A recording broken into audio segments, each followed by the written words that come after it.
Hello and welcome. I'm Amritpal Singh. There's a new book in town, Anger Management, the troubled diplomatic relationship between India and Pakistan.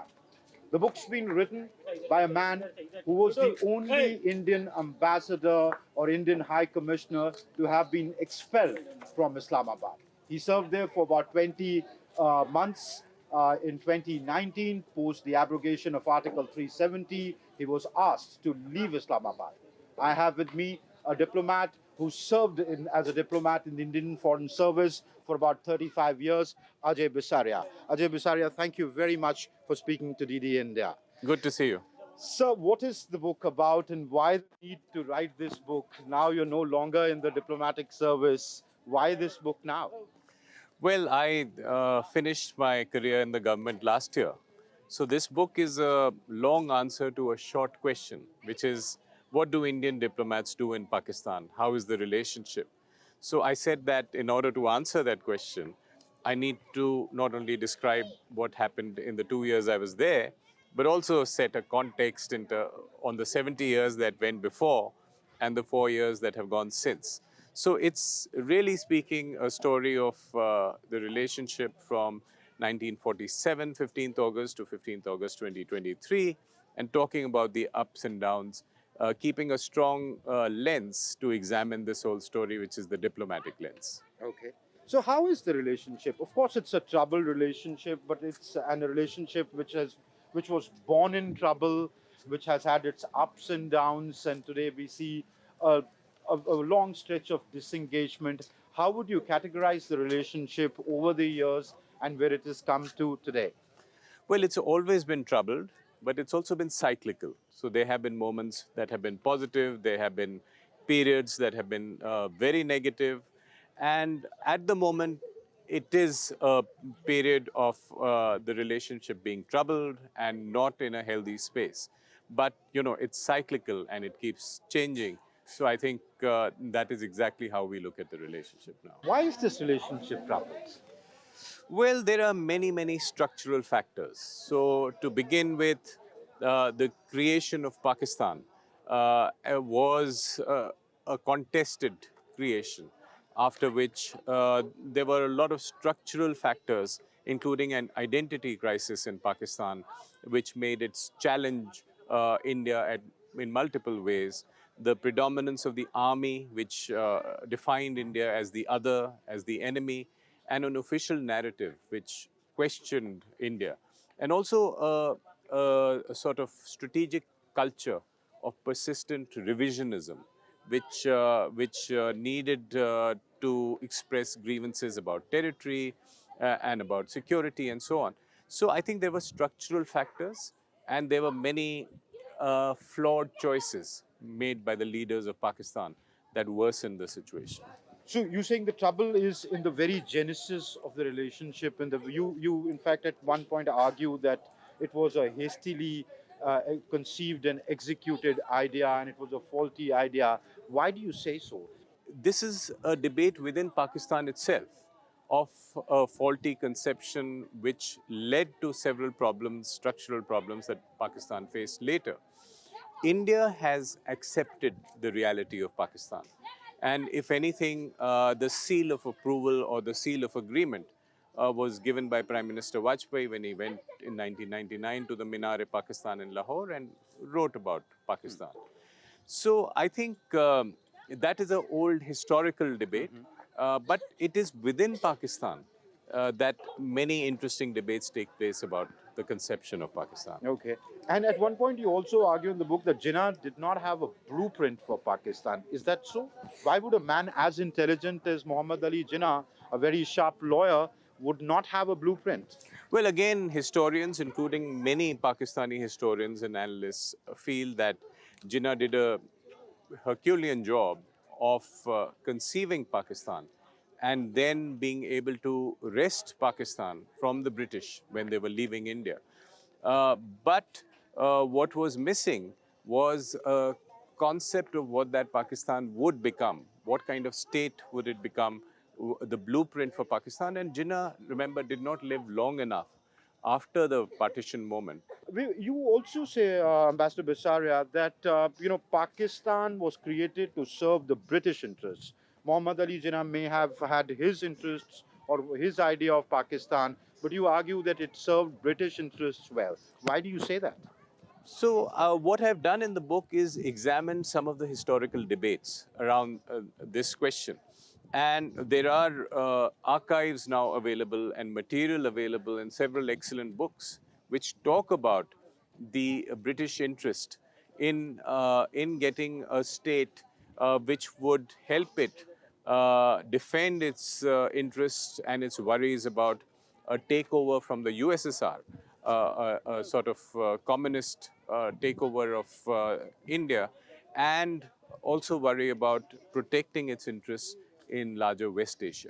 Okay. So I think both these factors were playing on the British mind at that time. Okay.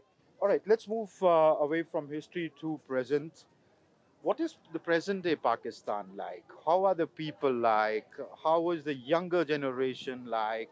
Do they question? Is it as noisy as a democratic polity like India? What is it to grow up in Pakistan?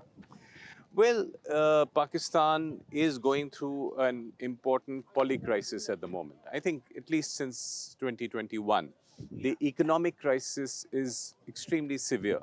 And along with it, there is a security crisis, particularly from Pakistan's west, the TTP. That's a huge challenge to Pakistan. And along with this, there is a political crisis on, particularly thanks to the project of the army, which was Imran Khan not working as well as they thought, and them being in a position or a state of transition between that project and then getting another civilian leader acceptable to the army. So I think in that context, a lot of Pakistanis are questioning, and particularly because of the economic crisis, and they're benchmarking themselves against global standards. They're seeing what's happening in next door India, but even in Bangladesh and other comparable countries, and they're questioning what is happening within their own country and questioning their leadership and the choices, particularly the economic misgovernance that they see. They have a tradition of questioning their political leadership, but have they started questioning the army now? Are those red lines blurring, or is it still very rigid and the control, completely controlled, the narrative completely controlled there? Well, the state tries to control the narrative, but with social media and multiple platforms and influencers who are using digital media, you can't really control everything. So there are a lot of people questioning that narrative. Living in Pakistan as well. And they are safe. Living in Pakistan, they don't do it as seriously as those living in London or the US, but there are a lot of right-thinking Pakistanis who are questioning which way their country is going and making suggestions on what they think should be done. Okay, but is the Pakistani army waking up to that? You talk about the Baja Doctrine in your book for the common Indian. What was that doctrine? Was it executed? Was it executed partially? Did it work? And is the army waking up to this new reality of people increasingly questioning their role in the affairs of the state? Absolutely. I think what the Bajwa Doctrine represented was an idea, a hesitant idea of reform. And it was an acceptance that the economy is not in a good position, hence it talked about geoeconomics over geopolitics. And it was an acceptance that Pakistan needed to coexist peacefully with its neighbors. It was also... General Bajwa thought so. Yes, so it was stated in that doctrine. But there was also a sense that the whole terrorism, the use of terrorists and militant organizations for state policy was not working in Pakistan's favor. Okay. So the idea was to question all these issues, but often when Pakistan faces any shock, they go back to the default position of the army dominating everything, the polity, the economy, and trying to run everything in its own way. Is the time right for a change in Pakistan, given the economic crisis that they're going through? Has that relationship matured to that level, a relationship between the civilian administration or other parts of the society, other institutions of the society which are, outside the state? Absolutely. I think the time is right, and it has been right for a while for a strategic reset in these relationships. In Pakistan, they have a popular kind of trope about it that nazuk mode se guzar rahe hain. So, that sensitive time, that nazuk mode, is kind of constant in the narrative of Pakistan, particularly in recent years. So there is a sense that we ought to do something to get out of this mess we are in, but not enough of a consensus in what that should be. Is there a realization in Pakistan, in its various organs of its state, be it the army, be it the civilian leadership, or other organs of their state, that the real enemy is not on their eastern borders, but perhaps within or on their western borders? Certainly, there is still a sense that India is an adversary, but not the primary adversary, and that, it should not be a relationship or a policy defined by hostility to India in every sphere for Pakistan.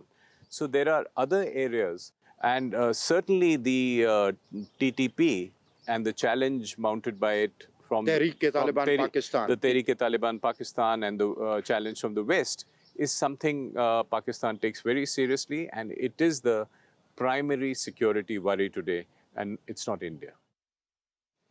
What went wrong with the Taliban? We in India thought that the Taliban that stormed into power in Kabul studied in the madrasas of Pakistan, but today they are not listening and they're fighting, and they've become a headache for the Pakistani establishment. What went wrong?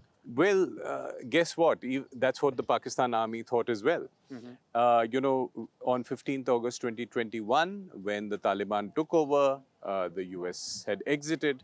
This was exactly the strategic thought in Pakistan, that this was a moment which was the right one for Pakistan. It was a moment of triumph. The Pakistan ISI chief went and had tea with the Taliban, said everything will be okay. Imran Khan said they have broken the shackles of slavery. And the sense was that India will be out of Taliban. This was a strategic worry that India's presence can cause trouble for Pakistan. India would be out of Afghanistan. There was a sense that the Taliban will rein in the TTP, the Tehreek-e-Taliban Pakistan, and that they would respect the Durand line and not trouble Pakistan or challenge its sovereignty in that region. But all three assumptions seem to be wrong, because the Taliban is not so reflexively hostile to India as Pakistan had hoped. They have not curtailed the TTP as they had hoped, and they are not respecting the Durand line. Why did that happen? I mean, the question is that they were their creation. The Indians were out of Afghanistan. Everything should have worked. Why didn't it work? Because that assumption was wrong. The Taliban had a mind of its own, and it had its own strategic autonomy and its own view of the world, and that was not to be a lackey of Pakistan. They were willing to be grateful to Pakistan, but not willing to do everything that the Pakistani state was telling them to do. So the Pakistanis misread the mind of the Taliban even while they were sort of training them. Absolutely. So they were hoping that they will have the Taliban in their control, but what later events have shown is that that wasn't a correct assumption. Okay. The Indo-Pak relationship. Where do you see the relationship going? Well, I would say, in 2024, there is some reason for cautious optimism. And the idea is that can we, sort of look at this whole issue afresh? And from Pakistan, if we continue to have an atmosphere free of violence and fresh governments in place with fresh mandates, that may be a time to resume some kind of engagement. Do you think the disengagement policy has paid off? Do you think that was a good policy? Do you think there is a time to disengage and there is a time to engage, or was there, stated disengagement but still some sort of engagement going on? Yeah, so it was, I would say the policy mix worked. So, talking or not talking is not really, or is not the whole policy. There are multiple other elements of that policy. So, active defense posture of the kind that you saw in Uri and in Balakot, accompanied by a flexible engagement policy, is probably the mix that will work. So far, there hasn't been clarity and coherence within Pakistan. But once there is, perhaps that would be the mix that could be used. But do you think post the elections, do you see the time right for that coherence? Are the elements in place there for that sort of coherence which is required to, renew engagement? Well, that's why I say that I look at it with cautious optimism. There's every reason to believe that things could get better, but don't forget that Pakistan is going through a polycrisis, any element of which could go awry. So the economic crisis could worsen, or the security crisis could worsen, or the political management of the situation with the armies attempting might go out of whack. So all these dangers do exist, these risks do exist, but overall, that's why I think there's reason for some cautious optimism. Okay, let's go back to the situation in Pakistan. What is a bigger crisis for them? Their present economic crisis or the security crisis? Certainly, I would argue the present economic crisis, because not only is it unprecedented in its scale, the problem also is that it's a result of the cumulative bad choices that Pakistan has made. So each time the crisis gets worse and worse, the external deficit, the fiscal deficit, the inflation, and the fact that the only way of resolving this problem seems to be to go to the IMF and get a fresh loan. So that is not something that will always work. And therefore, I think the economic crisis is perhaps the biggest crisis. But if there's a major attack by the TTP, that suddenly in the short term becomes the even bigger crisis. Okay. But are they in control of these tanzeems there? Well, there is certainly a risk and a danger when you have a situation where you have armed militant groups which are allowed to run free within Pakistan, and with or without state support, whether these groups cause a situation where they either lose control, the establishment loses control of them, or otherwise, is always a risk. And the contract between states, or the contract to rule a government, involves in political theory a monopoly of violence with the state. When that state surrenders it and gives it to non-state actors and militant organizations, Pakistan has seen the problem with that sometimes those militant organizations turn against you, even though you hope that they would only turn against your adversaries. Which Hillary Clinton very famously remarked that you can't have snakes in your backyard and expect them to bite your neighbors and not you. Absolutely. So multiple external observers have said that. And, in that sense, the terrorism that Pakistan has used has got delegitimized globally, because, lots of global interlocutors realize that this is a dangerous policy, and it is also a cause of Pakistan's own troubles in multiple ways. And therefore, this is also a policy that should change. Okay. Pulwama was a big example of that. It was followed by Balakot. Tell us, you were serving there then. What was the situation in Pakistan like? Well, Pulwama was a major event which really plunged the relationship. And Pakistan had a clear precedent of the Uri incident and the surgical strikes by India. So the expectation then was that perhaps India would do another surgical strike as a consequence of Pulwama. But what did in fact happen was that Balakot happened. There was a different kind of approach, a different military approach of an airstrike, and that certainly caught Pakistan by surprise. They could not scramble their air force. Give us a sense of, the story of Abhinandan. What have went behind the scenes? You were there. We got our pilot back. What really transpired then? Well, there was a lot of movement at that time, and a lot of diplomacy, and a lot of bilateral conversation, and a lot of use, also a credible threat of escalation by India, because of which Pakistan got that message and decided to return him in order not to have the situation escalated. It was not acceptable to Pakistan that the situation would escalate. So I think it was an example of successful diplomacy using elements of military Coercion. power and military coercion to So did we make a deploy? point. Did we deploy the missiles that? Well, in my book, I don't talk about that. I talk about what Pakistan believed and what was in the Pakistan media, in the public domain, and otherwise, which said that India has deployed missiles against us, India should be stopped. So this was in Pakistani Pakistan's media. own media and in the conversations that Pakistan's Foreign Office had with diplomats, so that there were these missiles deployed. So Pakistan certainly believed it, and Pakistan's behavior therefore was influenced in returning the pilot unharmed.